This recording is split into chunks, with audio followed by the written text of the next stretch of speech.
Welcome. Welcome to our dear Holocaust survivors, members of the Rosenkranz, Goldman and Lazarus families, members of the board of the Jewish Holocaust Centre, Mr. Mark Weitzman, our keynote speaker, Rabbi Shmuel Kanowski, Rabbi Aviva Kippen, Mrs. Anat Sultan-Dadon, Deputy Chief of Mission, Embassy of Israel, representing His Excellency Shmuel ben Shmuel, Ambassador of Israel to Australia, Mr. David Southwick, Member of Caulfield and Shadow Minister for Energy and Resources, Innovation and Renewables, Ms. Inga Pellet, Shadow Minister for Multicultural Affairs, Mr. Dubravko Balavic, Consul General of the Republic of Croatia, Mr. Michael Pearce, Honorary Consul General of the Federal Republic of Germany, Mrs. Heidi Goldberg, Honorary Consul of Botswana, Mr. Antonio Scarati, Consul Officer, Consulate General of Italy, Mrs. Helen Maimoff, Chairperson of the Jewish Holocaust Centre Foundation, Dr. Mary Elizabeth Caldwell, Mrs. Jennifer Huppert, President of the Jewish Community Council of Victoria, Professor Andrew Marcus, Director of Monash University's Australian Centre for Jewish Civilization, Mr. Hugh Catamol, Chief of Operations, Jewish Care, Mr. Joe Bramble, President of Benny Monash, Aged Care, Mr. David Marlowe, Executive Director, Jewish Community Council of Victoria, Mr. Cedric Geffen, Co-President of March of the Living Australia, Mr. Tony Levy, and Mrs. Frances Stillett, Executive Officers of B'nai B'rith Victoria, community leaders, ladies and gentlemen. That was a list. I'm pleased to welcome you to the annual Betty and Shmuel Rosenkranz Oration on behalf of the Jewish Holocaust Centre's co-presidents Pauline Rockman and Sue Hampel, together with members of the Centre's board. At the same time, I'm privileged to acknowledge the traditional Kulin Nation owners of the land on which we stand, and to pay our respects to elders past and present. It's traditional that we mark the anniversary of Kristallnacht at our annual Betty and Shmuel Rosenkranz Oration. Kristallnacht was a coordinated rampage of violence unleashed against the Jews of Germany, spreading to parts of Austria, which several months earlier had been annexed by Germany with the Anschluss. In 24 hours of wanton destruction, tens of thousands of Jewish homes and shops were ransacked. Jews were pursued, humiliated, set upon and beaten up. Many Jews were killed. More than 30,000 Jewish men between the ages of 16 and 60 were arrested and sent to concentration camps at Buchenwald, Sachsenhausen and Dachau. Hundreds of synagogues were destroyed. It's particularly poignant that, while we're always acknowledging the traditional owners of the land, our Betty and Shmuel Rosenkranz Oration is always held on the anniversary of Kristallnacht, the Night of Broken Glass, which Shmuel Rosenkranz witnessed in Austria as a teenager exactly 79 years ago. It was Kristallnacht which occurred on the 9th and 10th of November 1938, which motivated the great Aboriginal leader, William Cooper, to lead a formal protest on behalf of the Australian Aborigines League to the German consulate in the wake of the pogrom, and to present a petition to the German Consul General, a petition which the then Consul General, Dr. R.W. Deschler, refused to accept. That the leaders of the people, the Aboriginal people, who themselves were victims of discrimination, should protest about the maltreatment of others is a truly remarkable event, and it's a privilege to acknowledge William Cooper's act of selflessness and integrity this evening. Kristallnacht was marked the moment at which Nazism would no longer be regarded as anything but a malign political force. The civilised world was outraged by what the late historian Martin Gilbert notes was more than a shameful series of gratuitous acts of wanton destruction and desecration. Yet, but for isolated voices such as those of William Cooper, and perhaps a few others, including action by the Quakers, the civilised world remained all silent and all damned. Kristallnacht was a watershed moment which marked Germany's abandonment of acceptable European moral standards of behaviour. At the same time, it created a challenge to the rest of the world to provide a safe haven for the Jews fleeing to escape Nazi fury, a challenge which tragically few met. Indeed, the event of a single night was one of those milestones in history, a turning point, an epoch-making event, one to which Shmuel was a witness. And now I invite you to see our video, which will show.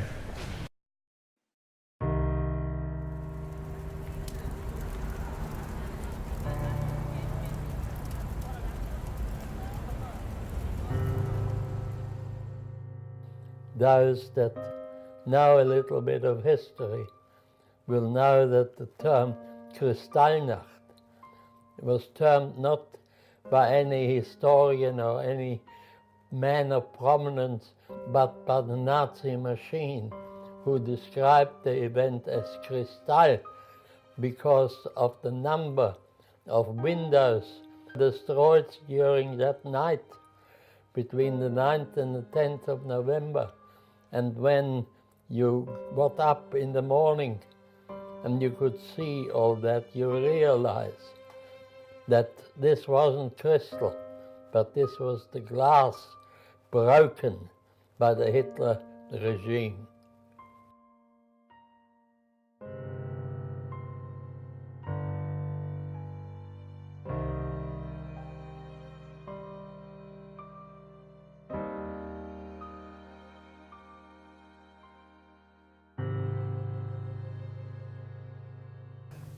Kristallnacht, which of course at the time we didn't know what it was. We just noticed one night, I was woken up around about 11 o'clock, a large number of men shouting, screaming, carrying torches and blaring songs and shouting. And we heard crashes, we heard thuds, but we had no idea what was going on. My father's belief that nothing would happen to us was he'd been a soldier, a young recruit in 1918 in the German army, so he considered himself having done his duty as a returned soldier. And he believed that gave him enough power or rights to remain in Germany.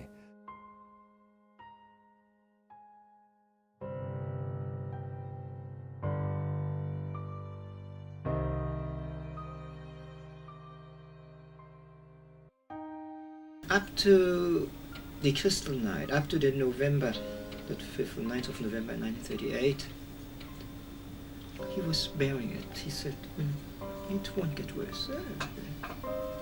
The Antisemiten, there were always Antisemiten among them, now there are more, he's anti-Semitic, it won't get worse. That was his attitude. But it changed very much by the Kristallnacht. He with my uncle and others together were hiding in one, actually, I think it was a cleaner's place, our cleaners that she was brave enough to hide a couple of Jewish people in their house. So after he kept ringing only, so my said it's ringing, Papa ringing, so that everything all right, everything's all right. So after it calmed down, after a few days, they stopped picking up people when he came home. And he said, here is hell. We are here like a sitting duck, is that right? The expression in English, sitting duck? We lost our protection.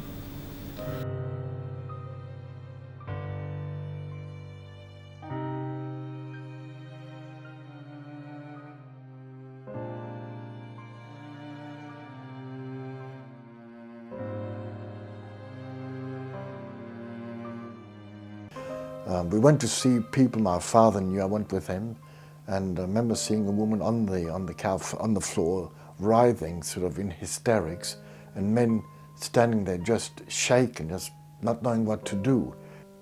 And I remember outside where Hitler used standing there laughing and started to fight with us. And some of our guys lay bleeding on the floor. The Jewish women had to clean up on the following Shabbat, which is the holy day of the week for Jewish people, the mess they had created, the Nazis had created, and over 30,000 Jewish men were taken to concentration camps.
In introducing our co-president Pauline Rockman, who will come to the lectern, and Pauline will be speaking about Shmuel and Shmuel's legacy. Thank you, Warren. Good evening. It's my great pleasure to be speaking this evening about Shmuel Rosenkranz. I wish to acknowledge on behalf of all of us, the ancestors, elders and families of the traditional owners of the land on which we live today, and at the same time to acknowledge our elders, the Nitzulei HaShoah, our survivors, some of whom are sitting in the front row here.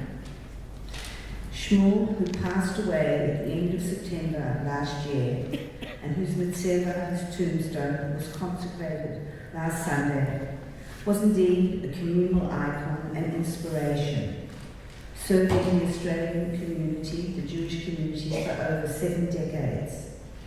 Our annual Oration was inaugurated in 2008 in memory of the late Betty Rosenkranz and to honour the legacy of Shmuel as the second president of the Jewish Holocaust Centre. The Oration, held by the Jewish Holocaust Centre in conjunction with the Rosenkranz, Goldman and Lazarus families, is an ongoing tribute to Shmuel, an inaugural life governor of our Jewish Holocaust Centre, and to his wonderful wife Betty, Zichronim Levracha. It is my privilege to deliver a tribute to Shmuel this evening and to highlight and to honour the very substantial contribution that he made to our Jewish Holocaust Centre here in Melbourne. In his role as president for 14 years, he guided and led the centre to its involvement today as a focal point in Australia for Holocaust memorialisation and education, survivor testimonies and much more, with a positive record far beyond our shores. I was most fortunate to have worked along Shmuel on the board of the Jewish Holocaust Centre. He was my mentor, my guide, and my support. I was to become the Centre's first woman board member in 1999 and Shmuel's co-president in 2006. Shmuel assumed the role of co-president with a succession plan in mind, aware that a transition from the old guard of the survivors who had created the centre to the new one was essential for the legacy to continue, for the Jewish Holocaust Centre's continuity. Like many of our Holocaust survivors, he had the foresight to guide and then to hand over the reins of leadership to the next generation. We are forever indebted to him for his foresight. Shmuel remained a committed and dedicated enthusiast of the centre long after he relinquished the presidency. As our immediate past president, he provided wise counsel while also serving as an extremely important ambassador for the centre. He was often called on as a speaker, and his addresses, whether formal or informal, were always greatly appreciated for their insight, for their knowledge of Judaica and Yiddishkeit. He had incredible capacity to just have that correct bon mot, the correct word or relevant saying from our sages for the occasion. And he, in fact, delivered the inaugural Betty and Shmuel Rosenkranz Oration in 2008. In 2015, he was appointed the Centre's inaugural life governor at the annual Oration. The accolade was richly deserved. Shmuel's contribution to Australian Jewish life, and particularly to the Melbourne Jewish community, is well known.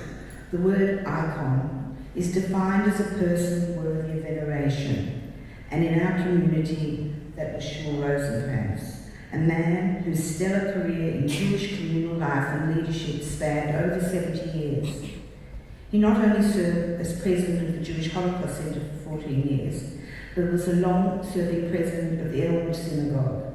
He presided over what is today the Jewish Community Council of Victoria, the State Zionist Council, and was a member of the Executive Council of Australian Jewry. And there were many other fields in which he contributed.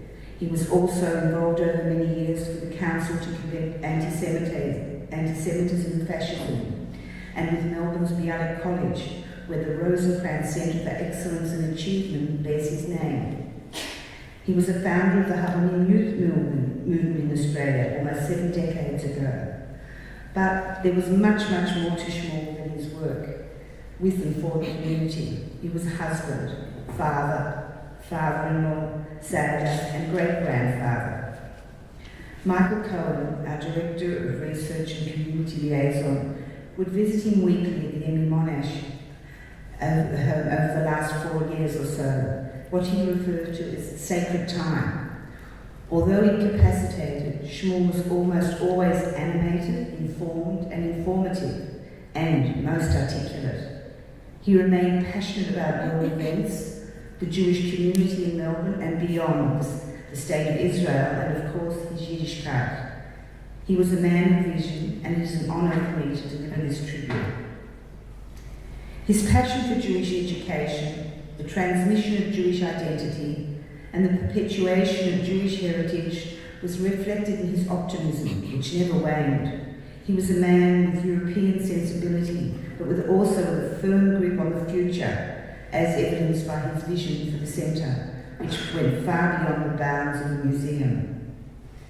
Shmuel, as we know, was born in Vienna. He was there during the aftermath of the Anschluss, prior to the outbreak of the war, and he witnessed the Kristallnacht pogrom, the memory of which stayed with him throughout his lifetime.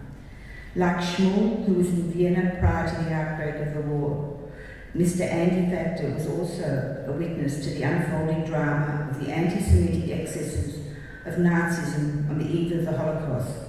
I invite Andy, who was in Germany during the 1930s and who was a survivor guide at the Jewish Holocaust Centre, to deliver testimony. Thank you. I feel humbled to be able to speak to you at this commemoration of Kristallnacht. I may tell you that my experience of Kristallnacht also extends to the next morning.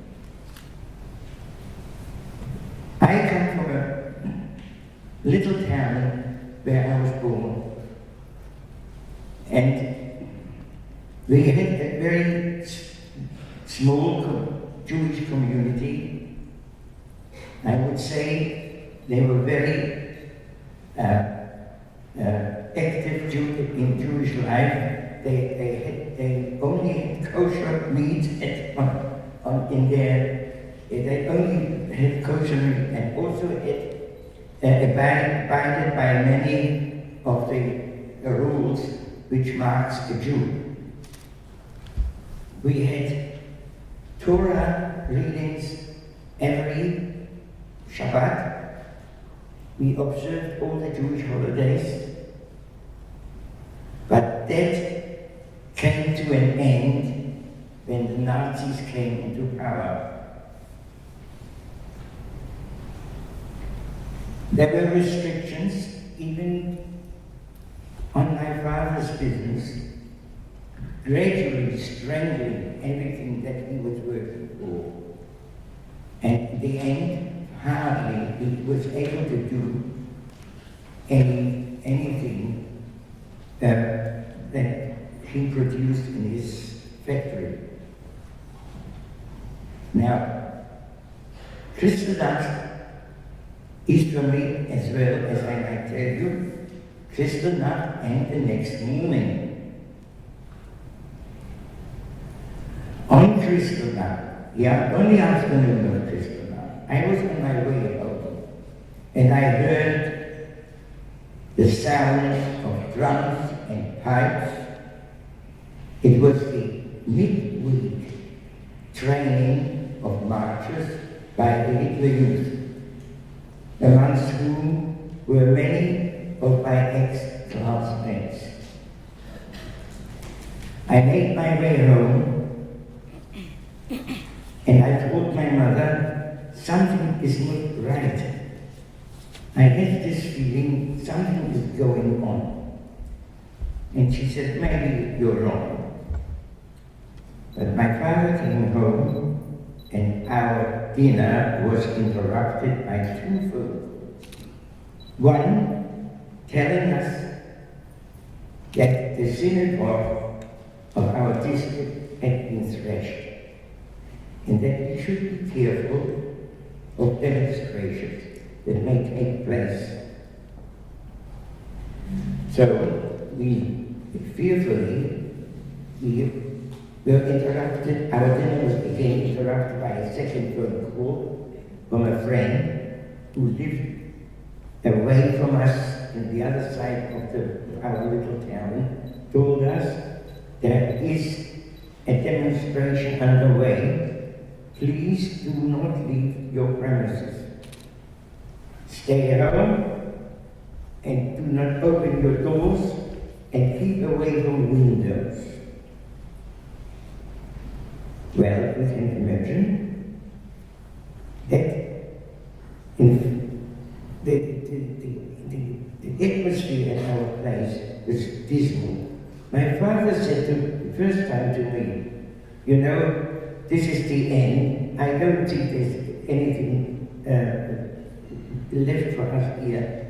And he said to me, in the morning I will go down to the street and see what they did to our factory.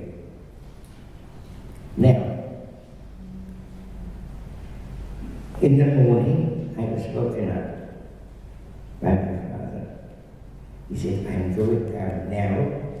Follow me. I jumped out of bed and I jumped, got dressed and jumped on my bike. Now here became one of the most important moments of my life. I cycled down the street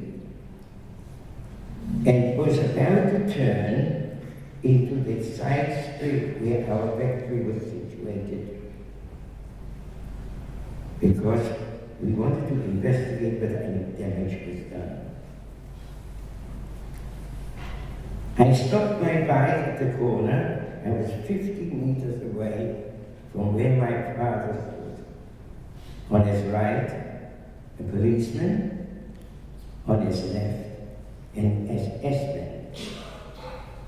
Now here to my mind came suddenly something which I think will stay with me for the rest of my life. I had to make a decision. I remember after my bar mitzvah, my father told me, you are now a man, and you may have to make certain decisions by yourself. Well, here was the moment. I had to make a decision.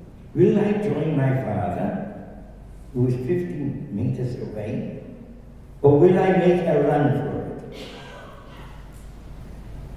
I contemplated, thought very deeply, and I came to the conclusion that I should join my father, which I did. We were then, the policeman read out a warrant for our arrest. The SS-man said, will we chain them, shackle them? The policeman said, no, I know Mr. Fechter, they will not run away. But what we'll do, we'll let them walk 20 meters in front of us, so it's not too conspicuous. So we walked through this town of ours, then up the main street, with neighbors looking on. I do remember one woman coming out of the house and spat and cursed us. It was very demeaning. We then reached the town hall, where we were locked up in cellars, which was usually reserved for drunkards or nuisances. In the morning, the doors opened, this policeman again told us, we will be transported to another prison. There was a truck outside, and this S-man on the side with a rifle. I remember it very clearly, my father telling me, do you see this footstep? Don't miss it. If you miss it, the SS-man will butt you. And he said to me, I will show you. My father was agile. And he made it. And I followed him quickly. Inside were already some elderly people who had injuries because they couldn't get quickly enough into the truck. We were transported then to the next town, which had a larger prison. And we were made to go up the stairs.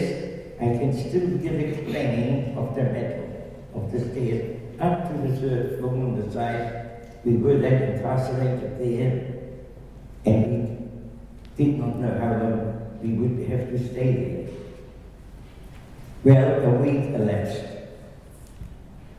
and we were then told that we should get ready. We were going to be transported again somewhere else, which I later found out was the concentration camp of Buchenwald. But the warden came and let only myself, he let me out, and I was taken into a room which looked like a surgery. A young doctor examined me. He told me then, I'll mark you unfit, which meant I could not be transported to the concentration camp.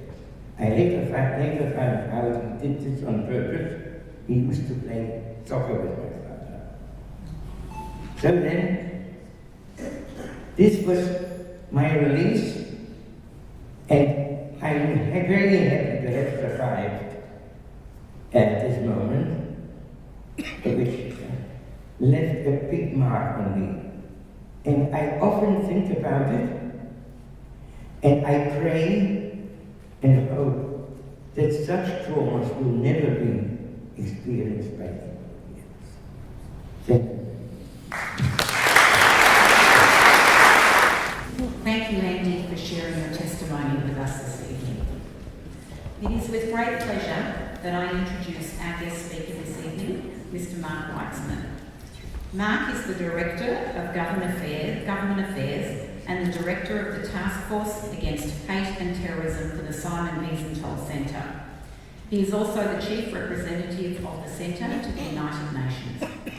Mr. Weitzman is a member of the official American delegation to the International Holocaust Remembrance Alliance, IRA, where he was past chair of the Committee on Antisemitism and Holocaust Denial. Mark spearheaded IRA's recent adoption of the working definition of antisemitism, which is the first definition of antisemitism with any formal status, and he was also the lead author of IRA's working definition of Holocaust denial and distortion, which was adopted as well by the 31 member countries of IRA. Currently, Mr. Weitzman is a participant in the Program on Religion and Foreign Policy of the Council of Foreign Relations, which is the most important think tank in America on foreign policy. He is also a board member and former vice president of the Association of Holocaust Organisations. He was a member of the advisory board of the Institute for the Study of Global Antisemitism and Policy at Yale University, as well as long-time member of the official Jewish Catholic Dialogue Group of New York. Mr. Weitzman is a winner of the 2007 National Book Award for the Best Anthology for Antisemitism, The Generic Hatred, Essays in Memory of Simon Weisenthal.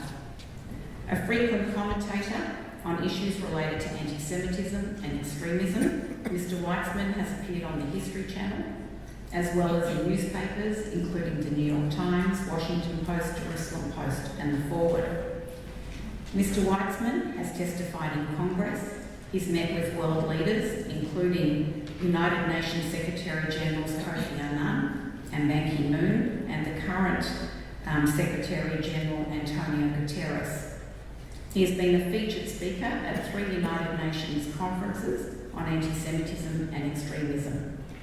He was also one of the Jewish leaders to meet with Popes Benedict and Pope Francis on their American visit. In 1987, he was on the board of advisors for the companion guide for the film Shoah. Mark has been recognised for his work for many, many organisations, but you might be interested to know that he actually served as the historical advisor to the Marvel Comics graphic novel X-Men Magneto Testament. You'll have to ask him about that. Tonight, it is with pleasure that I welcome Mark, who will be speaking on Echoes of Kristallnacht Antisemitism Across Borders today. Thank you for the very warm introduction and for ending on the high point of my career. Everything else has been commentary. I really want to begin by thanking I can't repeat the list that was read so eloquently earlier, but I do want to thank both the Goldman family and obviously Betty and Shmuel Rosenkranz for making this oration or event possible, as well as my colleagues and friends who are part of the Australian delegation to the IHRA, the International Holocaust Remembrance Alliance, who have, in the short period of a few years that we've been working together, have become both cherished and greatly appreciated for all their efforts. I've entitled my talk tonight, Echoes of Kristallnacht, Antisemitism Across Borders today, because I want to highlight an aspect of Kristallnacht that I think we sometimes underestimate and at the same time has great relevance for our current situation. I'm referring to the fact that almost all reflections on Kristallnacht, we view it as a localized, specifically German phenomenon, at least until we consider the reaction of the world to those events. And while that perspective is accurate, I don't think it's totally complete. Let me briefly explain. The Nazi pretext for Kristallnacht was the shooting of the German diplomat von Rath by young Herschel Greenspan in Paris. That was where Greenspan had fled as a refugee. He was motivated to take that act by the deportation of his stateless parents into a no man's land between German and Polish borders, where each were refused admittance. And again, as we all know, German Jews faced a situation achingly similar to what would be tragically faced by their European counterparts after the outbreak of the war, a situation best described by the Zionist leader Weitzman as a world in which was for Jews, quote, divided into places where they cannot live and places where they cannot enter. Kristallnacht has been described by the Israeli historian Yehuda Bauer as a turning point, meaning that it marked the true state of organized mass violence against the Jewish community of Germany. The events were so shocking that even the Western press reacted, with stories appearing in Britain, France, Spain, Canada, the US, Sweden, and of course in Australia as well, just to mention a few. For the first time, the world was forced to begin to face the violent implications of Nazi anti-Semitism. But to be sure, it was on view for the Nazis had not really bothered to hide their radical anti-Semitism previously. It was on view for anyone who was interested in facing the facts. Even Hitler's Mein Kampf, the volume that laid out his poisonous ideology, was readily available. There one could read lines like, quote, the personification of the devil as a symbol of all evil assumes the living shape of the Jew. And if you were unable to read the German, by 1933 there was a partial English translation, and a complete English translation was published in 1938. Mein Kampf, as well as the rest of Nazi anti-Semitic propaganda, also highlighted the foreignness of Jews, accusing them, for example, being both Bolsheviks in allegiance to or actually running the USSR, and from there exporting communism across borders in an attempt to follow the schemes described in that notorious forgery, the Protocols of the Elders of Zion. Or, in a totally illogical and contradictory manner, it also accused Jews of being capitalist plutocrats in collusion with the bankers of Wall Street, the financiers of London, and the Rothschilds of Paris, again burrowing like vermin to destroy healthy Gentile society. In 1933, the Times of London even published a few excerpts from the translation, but in a version that was so heavily sanitized that Weitzman wrote a letter to the editor complaining that the plausible have been arranged to give the impression to the English reader of the Times, who will not touch the book, that Hitler is perhaps rather radical, but on the whole, by no means an unreasonable political thinker and agitator. Weitzman sent 28 pages of translated extracts from the original edition of Mein Kampf to the Times, none of which were used, but we do know that the British Foreign Office read them well. Across the Atlantic in the United States, President Franklin D. Roosevelt also read Mein Kampf. Indeed, Roosevelt, a new German, read both the original and a watered-down translation, where he had, on his personal copy, inscribed on the inside flyleaf of the book, quote, this translation is so expurgated as to give a wholly false view of what Hitler really is or says. The German original would make a different story. The American historian Richard Breitman has concluded that publishing the history of Mein Kampf serves as a metaphor in at least three respects. First, Hitler made some threats openly and gave away much by his language and tone. Second, perceptive Westerners could figure out a great deal from the right evidence. And third, Western experts and diplomats learned more about Hitler's course and learned about it earlier than the public did, an information gap that was later of some consequence.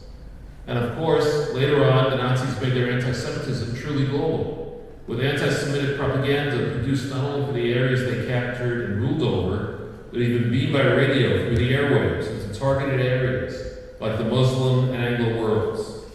Thus, for Hitler and the Nazis, the anti-Semitism that became visibly evident during Kristallnacht was not localized. It truly was an anti-Semitism that crossed borders, and both the political elites and the average citizen in the West had ample opportunity to recognize it. So I think we must keep in mind that, as seen above, anti-Semitism respects no borders, but threatens us all. The pamphlets and radio broadcasts of Nazi Germany have morphed and multiplied dramatically in an age of digital communications, and especially through the new platforms of social media. Although it is no longer possible to really completely quantify in numbers, a record amount of anti-Semitic sites are online, and there's been a major increase over the past 2 years. Anti-Semites continue to use, for example, 3 parentheses around names in social media postings to subtly indicate Jews. News sites and video continue to blame Jews for, in my country, 9/11 and all other terrible events. And more websites and social media network blame Jews for almost everything else. The so-called nationalists who now form the alt-right have become somewhat moderated in attacks against other groups online, but made no apologies about their disdain for Jews and blamed them for being behind, for example, the immigrant crisis.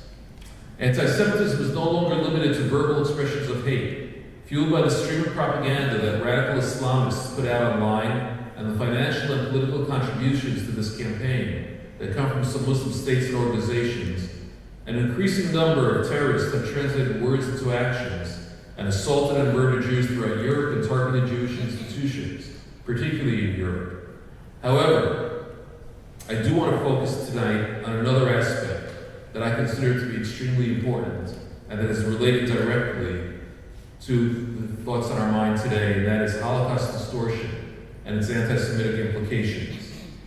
The impact of the Holocaust in World War II has helped shape the foundations of our world, being the basis of the creation of international bodies like the UN and the European Union, establishing legal precedents for defining and prosecuting war criminals charged with genocide and crimes against humanity, and helping to create the eventual acceptance of the concept of human rights.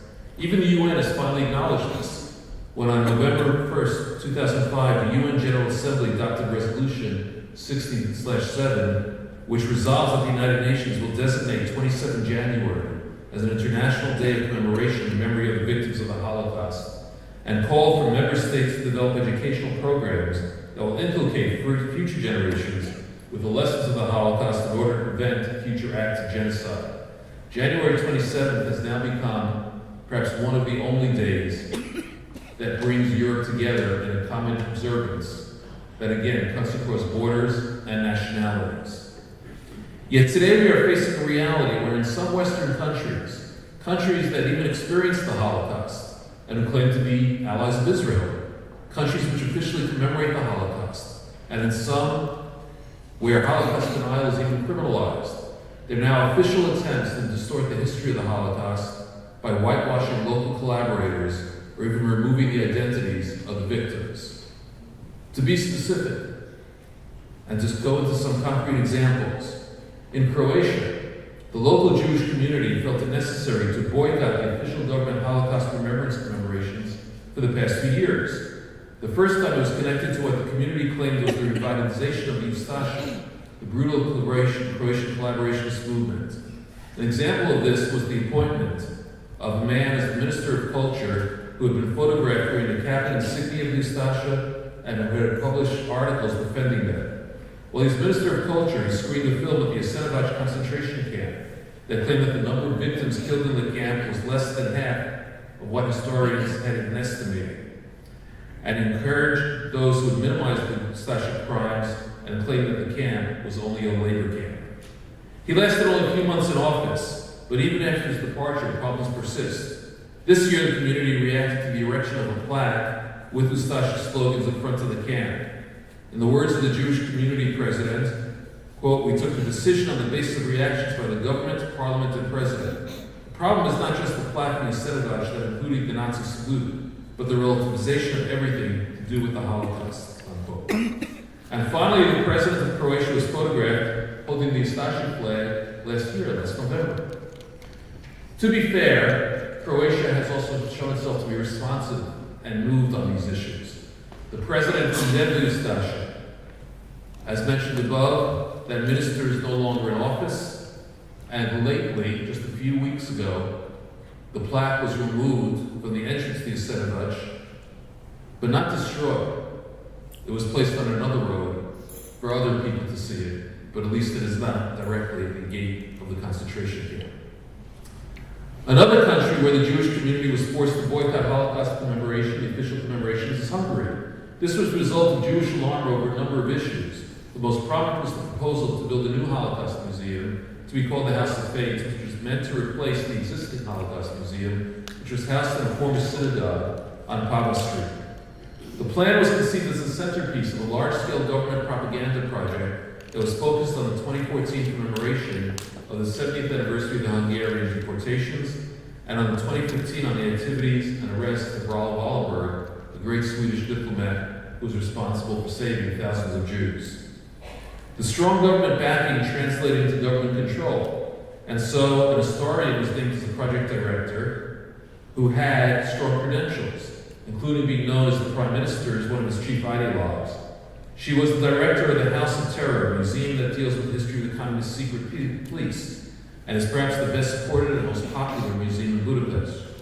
Her academic training featured specialty in Jewish studies, and she was a researcher visiting professor at Berlin's Technical University Center for Antisemitism Studies, Tel Aviv University, Oxford, and Indiana University's Jewish Studies program, as well as Yad Vashem. However, despite that, her appointment was highly controversial because her writings later on in her career have shown her to be an exponent of anti-Semitic ideas. For example, she claimed that the Nuremberg trials and similar war crimes trials in which Nazis were convicted after the war along with collaborators were just, quote, political trials that served political purposes, and therefore they brought alien elements to the jurisdictional system. Her high-handed approach and refusal to share any details of her proposed museum raised doubts. In a meeting that I had with her in 2014, when I asked about the plan, she produced a few pages of architectural drawings and said that was all. No content, nothing of any seriousness. She offered no details. In the meantime, the Hungarian Jewish community, which supported the existing museum, did not wish to see it sink into oblivion, finally decided that this proposal pointed to unacceptable government policy of politicized distortion of the Holocaust in Hungary. In February 2014, they announced that they were boycotting Holocaust commemorations, giving the Orban government an international black eye.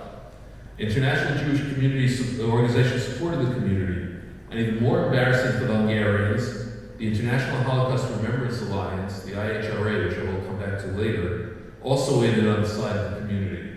This was especially embarrassing because Hungary, as part of the propaganda initiative, was slated to take on the revolving chair of IHRA in 2015.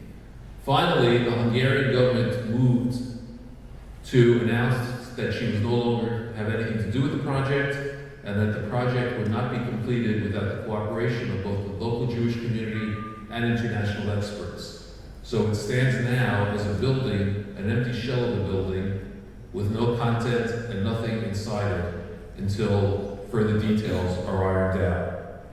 That was only one issue in Hungary. We have a whole list that we can go through, but I'll highlight only one more. This was the Baal Toman controversy. Baal Toman was a man who was known as the leading historian of Hungary in the early part of the 20th century, edited the standard work of Hungarian history, and later entered parliament and politics in the late 1930s and the war years in Hungary.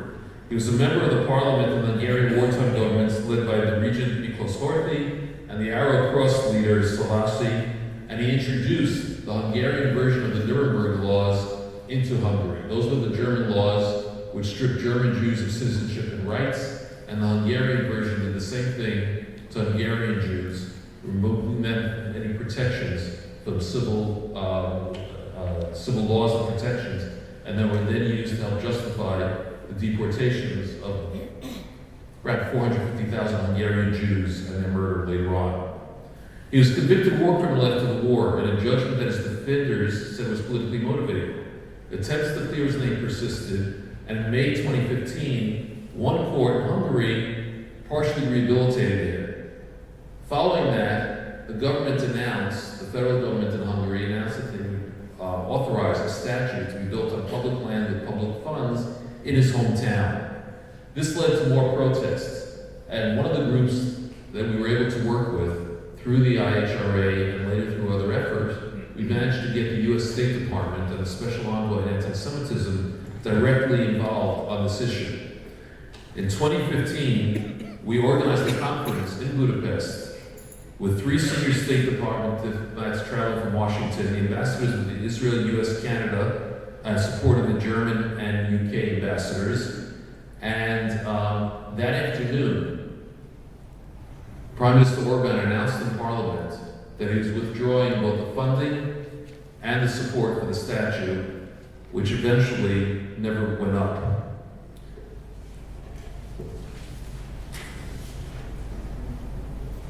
However, to show you the extent of how far and how far up the ladder this went, in January of that year, President Obama, speaking on the occasion of January 27th Holocaust commemoration at the Israeli Embassy in Washington, criticized the Hungarian government by name for their activities in trying to erect the statue and Holocaust distortion in general, and put the United States firmly on the side of those who would stand firm in acting on this issue.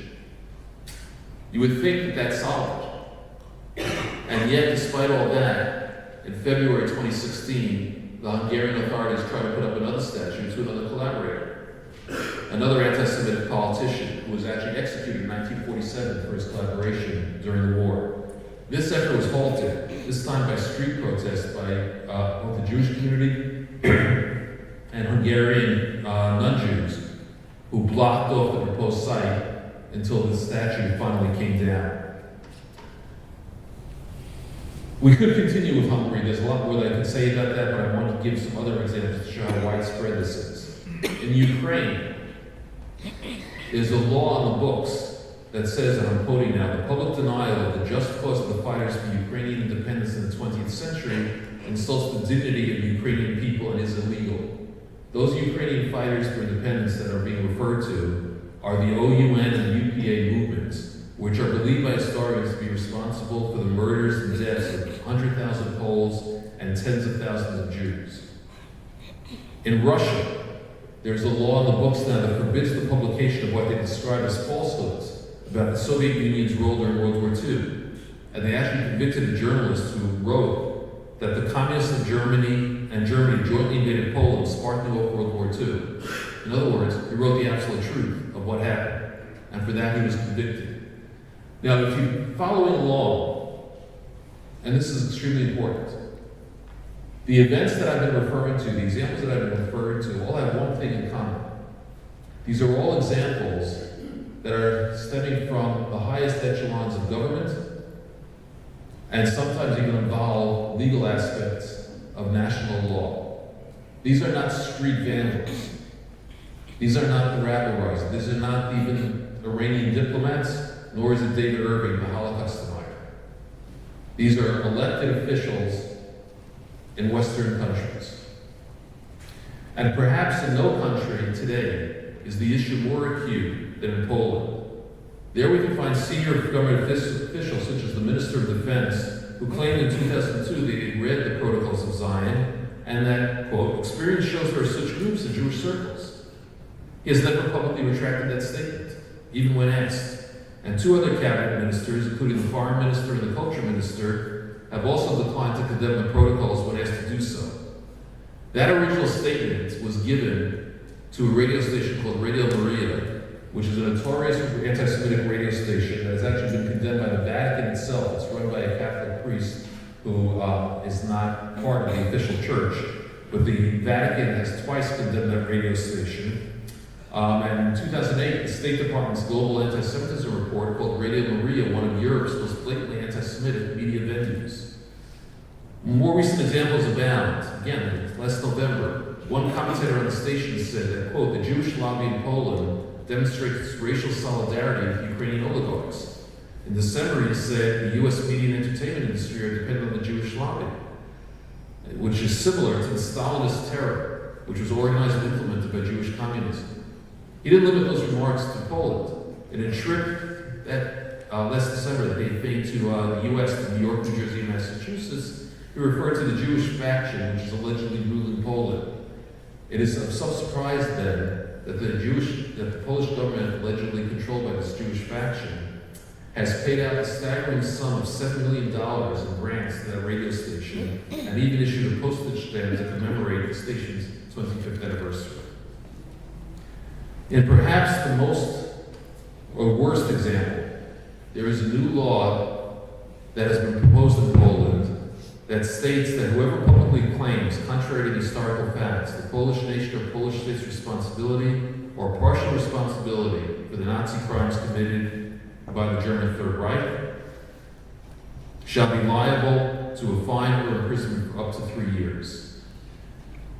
What this law means is that since Poland was occupied by Nazi Germany during the time of the Holocaust, any person who makes any statement that refers to Polish collaboration or complicity in the murder of any Jews or of the millions of Jews killed on Polish soil is committing a crime. That is not a new initiative, as Poland is already trying to move against the eminent historian Professor Jan Gross of Princeton, who authored in Poland, and Gross is a Polish-born historian who was decorated by previous Polish governments. He wrote a book called Neighbors, which tells of the murder of several hundred Jews in the town of Jedwabne in July 10, 1941. The book caused a major controversy in Poland, where its findings were highly debated. But two presidents of Poland, in the aftermath of the book, apologized for what happened at Jedwabne. In an interview with a German paper in 2015, Gross stated that, in his opinion, Poles murdered more Jews than they killed Germans during the war, a statement that is supported by many leading experts, but is obviously highly controversial in Poland. So now he is under investigation on the charge of libeling the Polish nation under an earlier version of the law that I mentioned, which is, if found guilty, can be sentenced to 3 years in prison. He has since been hauled in 5 hours of questioning, and the threat continues to hang over him. Indeed, the first prosecutor assigned to the case recommended dropping it, but was overruled by his superior in what appeared to be a political decision. But it's not Gross that we're worried about, and I know him, and we've talked about this directly, because Jan Gross is an esteemed scholar with a position in Princeton, and he doesn't have to worry about what the Polish government is doing to him. But we are talking about the censorship of inconvenient history and the intimidating factor it can have on younger scholars, less established scholars, beginning scholars, teachers, educators, anyone in the public sphere who makes any sort of statement in that category. However, there's still another aspect of this proposed law that is equally frightening, because the law continues and applies itself to anyone, any place that offends the Polish nation.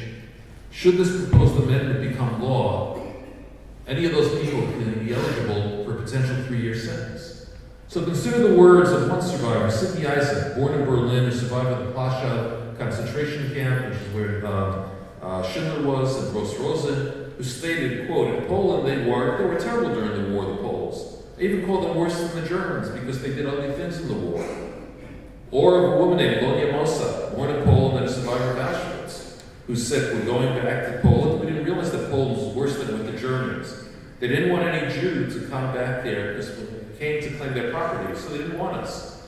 So when you were out on the street, we saw laying dead Jews," unquote. Now, this is part of testimony that I gave to the U.S. Congress on this issue. And the third survivor, whose name that I picked out on this and that I'm going to read, turns out many of you probably knew him. This is Melbourne's own Abraham Mikulski, who was born in Lodz, and a survivor of Treblinka, who said, "I don't say 100% Poles are bad. Maybe 10% are good. The other even today are very, very bad. You can't imagine. You're an American. You can't imagine. They are worse than the Russians. They are worse than the Germans." I took these 3 statements from the archives of the United States Holocaust Memorial Museum. They're far from unique. I have heard many similar statements many times from survivors when I was interviewing them for Simon Weisenthal or other Nazi war criminal investigations. The words are the testimony of people who felt the sting of personal relationships fatally betrayed and recounted their emotions and experiences, and now, under this proposed new law, are potentially facing criminal charges at this late stage in life. Together with Anthony Julius, the lawyer for Deborah Lipstadt, and 2 other people, I was part of an IRA delegation that went to Warsaw last December to meet with the government, Ministry of Foreign Affairs, and Justice Ministry, and the political leaders in the Senate and Parliament who were backing this law in an attempt to make sure that they didn't enact it and drop it. They refused to drop it. So far, they have not moved it forward, but there are rumors going on that such movement is imminent. And most recently in September, I exposed the fact that the Deputy Director of Publications at the IPN, the Polish government's historical institute that oversees their official historical narrative of World War II, had in his previous job published the works of the disgraced Holocaust denier and anti-Semite David Irving. And despite my intervention, he is still employed at the institute that supposedly guarantees the accuracy of the historical narrative of the Holocaust and World War II in Poland. And my country, the United States, is not exempt from it either.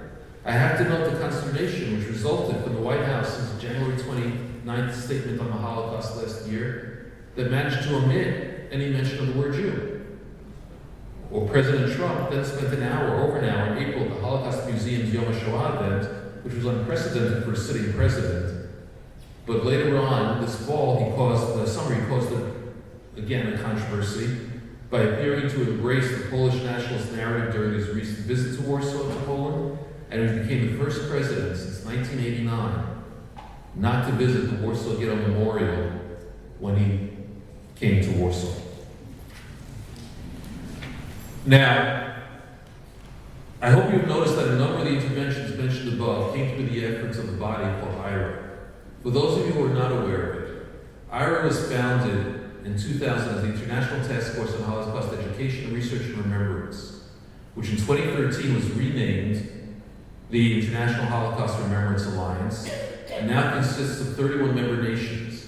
Its importance in this and its relevance is that it's the only international body, intergovernmental body, whose sole agenda composed of the Holocaust and anti-Semitism and issues related to that. It does not deal with anything else.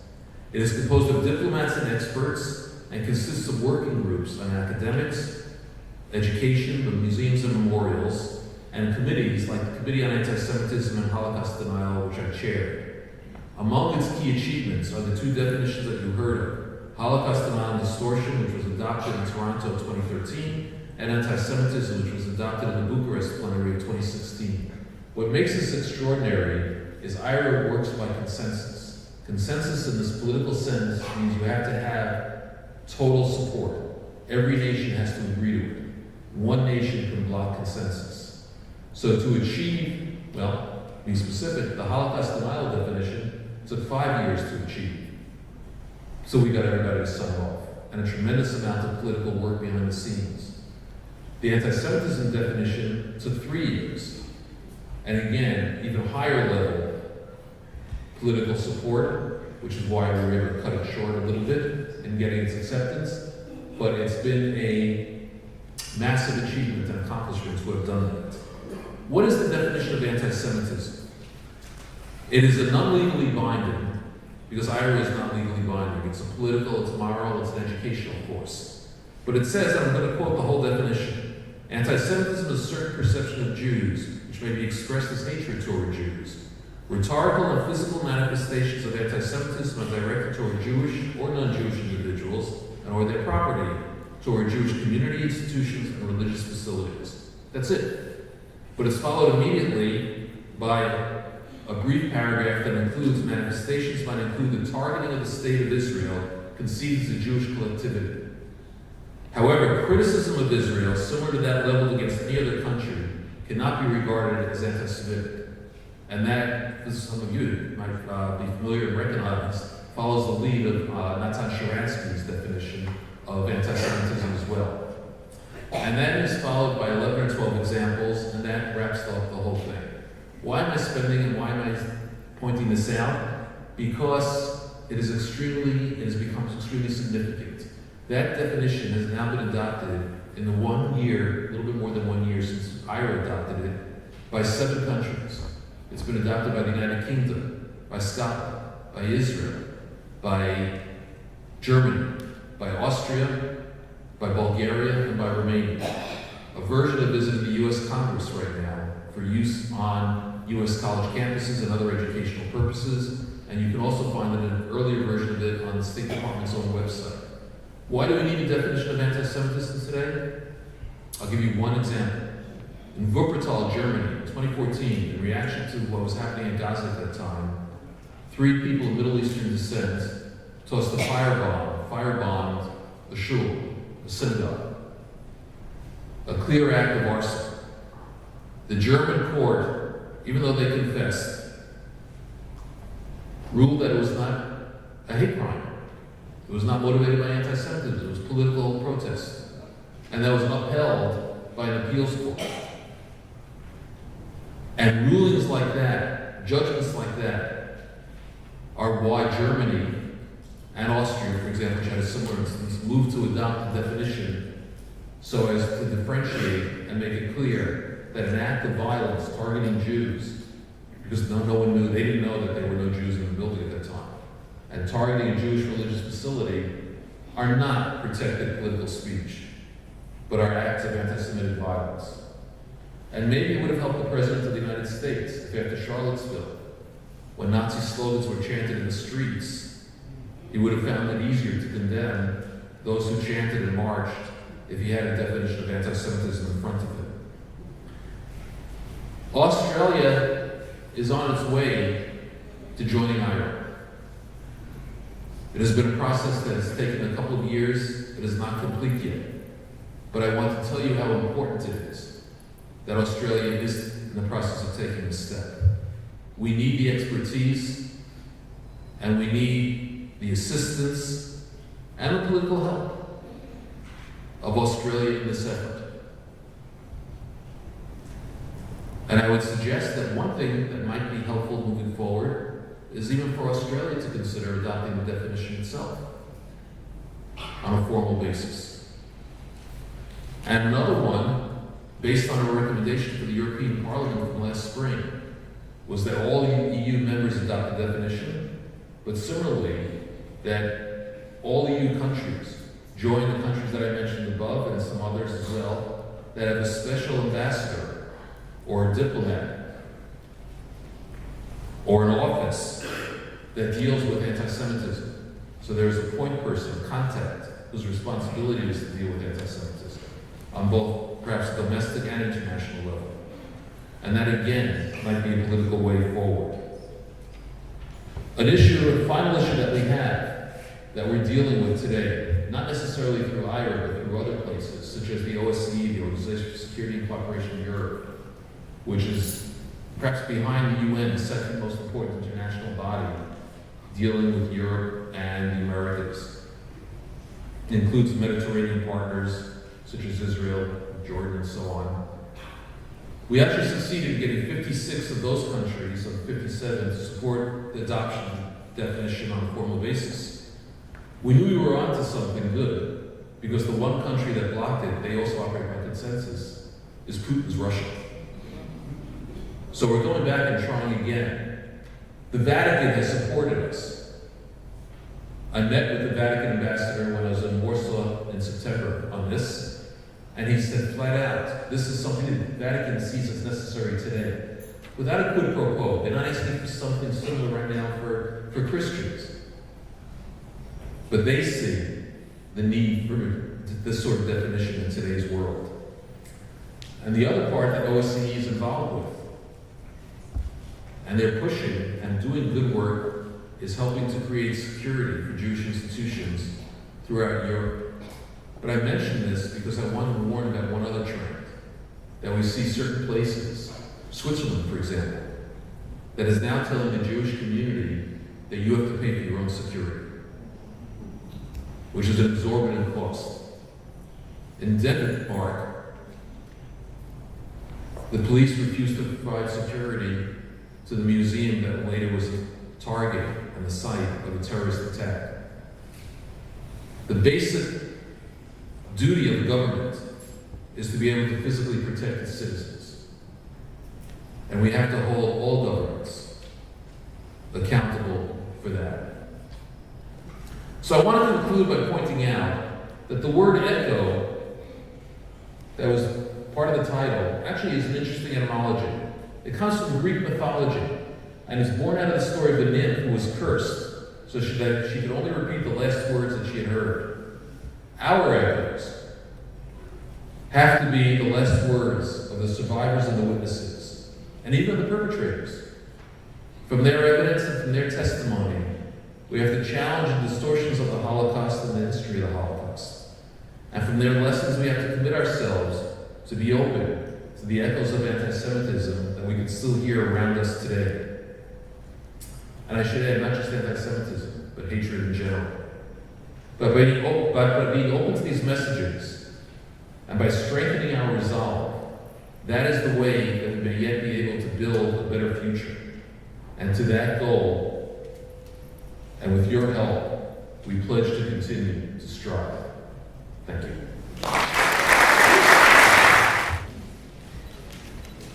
Thank you.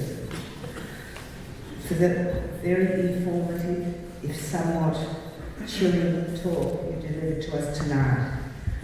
How you've woven the universal, not the local ramifications of the Kristallnacht program to the notion of anti-Semitism across borders, and such that respects no borders, and how it affects us all. Very, very powerful and hugely depressing.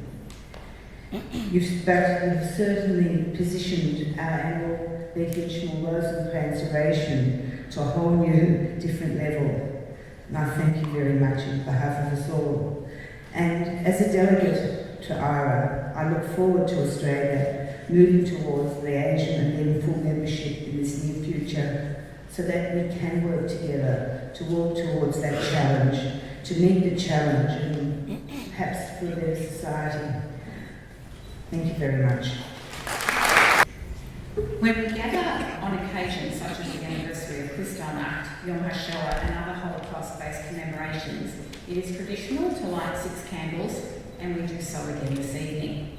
So I'd like to invite the following people to come and to light a candle tonight. So first, Betty and Shmuel's granddaughters, Rachel.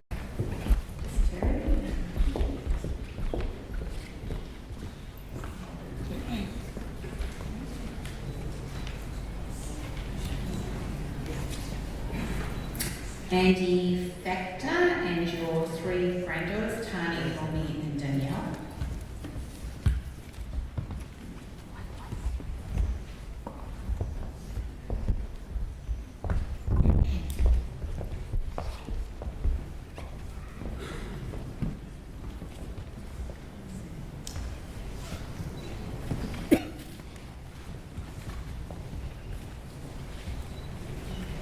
Our Holocaust survivor from the Holocaust Centre, Irma Hannah.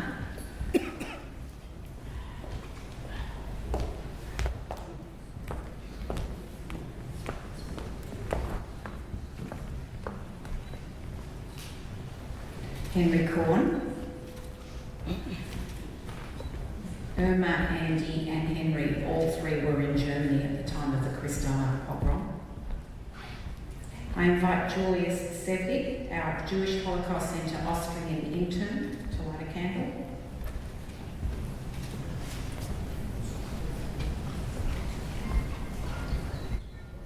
And last but not least, Margaret Lustig, a lifelong friend of Betty and Shmuel Rosenkranz.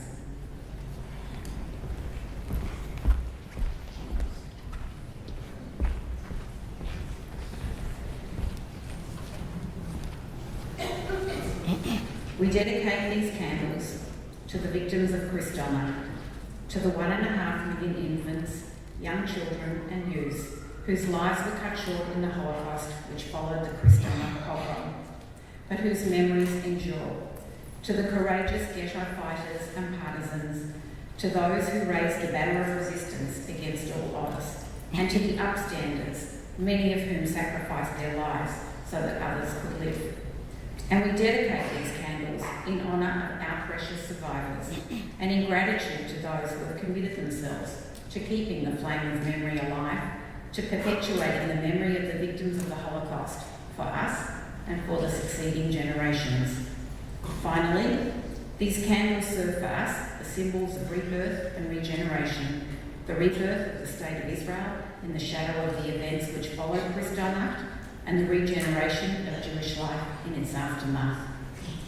I'd like to invite Hassan Greg Kay to lead us with the national anthem, the partisan song, and Hassan. Austrians, oh, let us rejoice, for we are young and free, with golden soil and wealth for toil, our home is girt by sea. Our land abounds in nature's gifts of beauty, rich and rare. In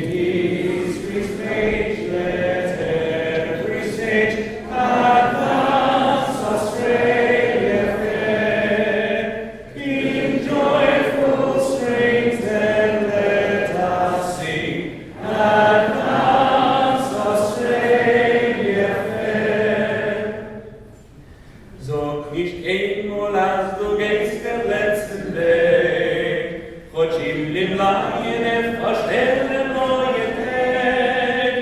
Kommen wird noch unser ausgedeckte Show. Es wird ab heute unser Gott mir seinen Lob. Kommen wird noch unser ausgedeckte Show. Es wird ab heute unser Gott mir seinen Lob. Und in den armen Land bis weiße Land von Schnee. Wir kommen und mit unserem Wein, mit unserem Weg. Und gut gefahren ist der Spritz von unserem Blut. Sprotzen denn doch unser Gute, unser Blut. Und gut gefahren ist der Spritz von unserem Blut. Sprotzen denn doch unser Gute, unser Blut. Es wird die Morgensonne gilden uns den Heim. Und der Rechten wird verschwiegen mit dem Feind. Neu versammeln wird die Sonne den Kajo. Wie Apparos und gehen durchs Wind und dort zu dort. Neu versammeln wird die Sonne den Kajo. Wie Apparos und gehen durchs Wind und dort zu dort. Das nicht geschrieben ist in Blut und nicht mit Blei. Es ist nicht gelitten von der Freude leuchtet frei. Das Wort der Volke zwischen Bauden nicht gewähnt. Das wird gesungen mit einer Gans in die Hände. Das Wort der Volke zwischen Bauden nicht gewähnt. Das wird gesungen mit einer Gans in die Hände. Du sollst nicht gehen und lass du gehst den letzten Weg. Gott im Limlaien verstelle neue Tag. Und wird noch unser ausgedeckte Show. Es wird ein Gott und unser Gott mir seine Not. Und wird noch